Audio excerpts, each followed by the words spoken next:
आज सूर्य नक्की कुठे उगवलाय, कारण की रोज मला कुत्र्यासारखी मारणारी माझी ही मम्मी आज मला खांद्यावरती बसवतीये. आज मम्मी मला खूप जास्त भूक लागली आहे. जेवणामध्ये काय बनवू? पनीर पराठा.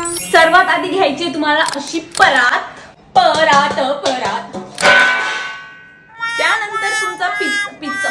त्यानंतर तुमचा त्यानंतर तुमच्या घरातला पिठाचा डब्बा जिथे कुठे असेल त्यातून पीठ घ्यायचंय, जाळणीने चाळायचंय त्याला आणि मग त्याचा पीठ मळून घ्यायचंय. कळलंच असेल.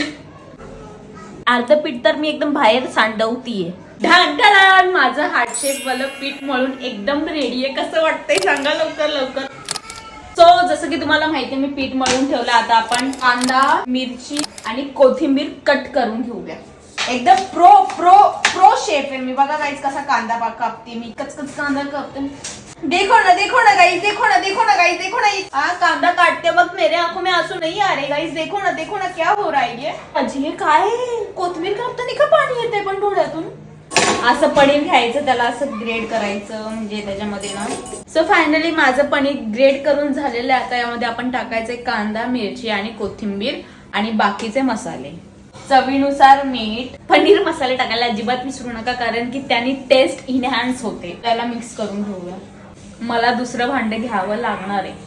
मी तर यामध्ये पनीर मसाला नाही टाकला, कारण की आमच्या घरात कोणी दुकानात जायलाच मागत नाहीये पनीर मसाला आणायला. सो त्यांना असंच खावं लागेल. मी स्वतः सांगणार आहे. मला बोलतायत पण मी सांगणार आहे गाईज. मी इतकी मेहनत करते उभी राहून यांच्यासाठी इतकं चविष्ट पनीर पराठा बनवायची. इतक्या लोकांची अपेक्षा आहे की माझ्या हातचा पनीर पराठा खायची. बट या लोकांना भेटतंय तर या लोकांना माझ महिना आलाय. ठीक आहे ना, मी बनवते असाच. चाललंय का कोण? चाललंय.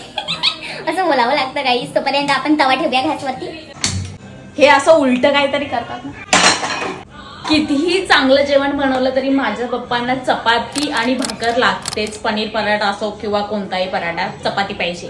सो आधी त्यांच्यासाठी मी चपाती बनवून घेते. माझी मम्मी बोलली का दीदीला मिरची लागली म्हणून तिने पनीरचा मसाला घेऊन आली लगेच. असा गोळा घ्यायचा आहे. यामध्ये आता तुम्हाला हे मिश्रण टाकायचंय. मोदकासारखं रॅप करून घ्यायचंय. माय डॅड इज हिअर गाईज. आणि सिंपल त्याला लाटून घ्यायचंय. मम्मी तुझा गरमागरम पनीर पराठा. छान. बापरे.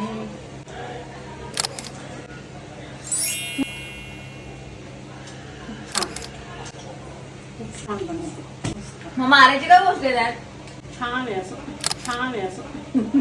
पनीर पराठा खाऊन झाड झाली पोरगी. छन से जो टूटे कोई सपना